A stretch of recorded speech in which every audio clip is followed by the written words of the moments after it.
قبرستان میں دعا کرنا کیسا ہے، یہ بھی بتائیں کہ دعا کی کرتے وقت قبر کی طرف چہرہ کرنا ہے یا قبلہ کی طرف کرنا ہے، صحیح طریقہ کیا؟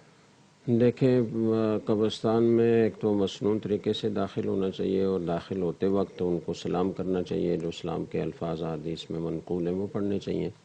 اور اس کے بعد کچھ قرآن کریم کا حصہ پڑھ کر ایصال ثواب کرنا چاہیے، اور اگر دعا مانگنا چاہیں تو اس میں بھی کوئی حرج کی بات نہیں ہے، دعا مانگ سکتے ہیں،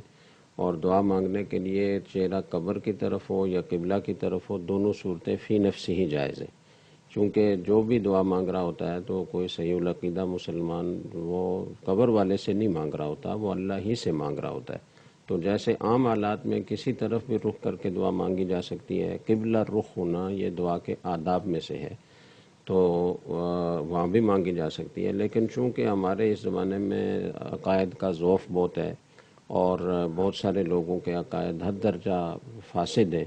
تو کوئی اس طرح کا آدمی دیکھے گا تو وہ کہیں یہ نہ سمجھ دے کہ یہ قبر والے سے مانگ رہا ہے، تو اس لیے قبلہ رخ ہو کر دعا مانگنی چاہیے۔